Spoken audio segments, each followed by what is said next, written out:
hearty congratulations to all of you. Why? Well, because this, of course, is Australia Day. We celebrate this great nation. If you're here, if you're watching this, you either won the lottery of life and you're lucky enough to call this place home, or you're a visitor and you're experiencing all of our wonderful culture, freedom and environment and our people. So you're lucky to be here too. Now, I know some of you are watching in New Zealand. You're pretty lucky too. Not quite as lucky as us, though. You don't play proper footy over there. So let's start with some good news on Australia Day. A ripper choice as the Australian of the Year was announced last night. The wheelchair tennis champion, Dylan Alcott. The first Aussie of the Year with a significant disability. He's won the Australian Open the last 7 years in a row, and he's in the final again tomorrow. He's got 2 Wimbledons and 3 each of the US and French Opens, and a couple of Paralympics tennis gold to boot. Just amazing stuff. Absolutely unrivalled as a tennis player, but he's just as impressive as an advocate and as an inspiration to so many Australians. He's spent all his life in a wheelchair, all of his life, but he reckons he's lucky. I love my disability. It is the best thing that ever happened to me. It really is. And I'm so thankful for the life that I get to live.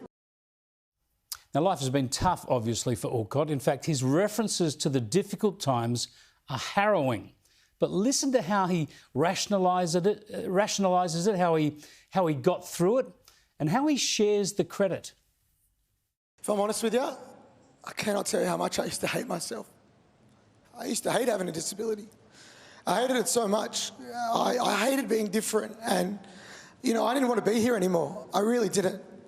And whenever I turned on the TV or the radio or the newspaper, I never saw anybody like me. And whenever I did, it was a road safety ad where someone drink drives, has a car accident, and what's the next scene? Someone like me in tears because their life was over.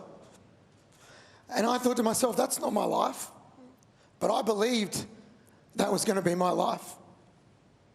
And I'm so lucky that I had one of the best family and some of the best friends and my beautiful partner, Chantel, and my whole team who told me that I was worthy and that I was allowed to be loved. And, you know, when I reached the end of my teenage years, I started seeing people like me. I also stand on the shoulders of giants, not literally. Still can't stand.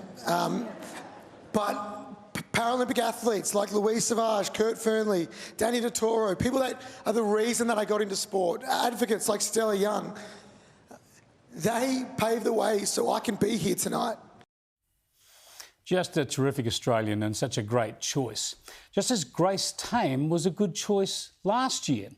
But she's soured it now by being partisan and rude, especially over the past couple of days. Sure, we can expect Alcott to advocate. He can advocate for government action, for services and for access for people with disabilities. He can advocate for whatever he likes, of course. It's a free country. But what we also expect as Australians is what the public expects from that position is what we deserve, I think, from the Australian of the Year. And that's for them to resist the temptation of being partisan. Keep their politics to themselves and don't be rude. You represent all of us. So good luck to Dylan Alcott. His story, his example, and his words of inspiration, his plea for people to be themselves and back themselves, well, they're obviously especially important for people with a disability, but I reckon they resonate just as much. They're just as pertinent for all the rest of us.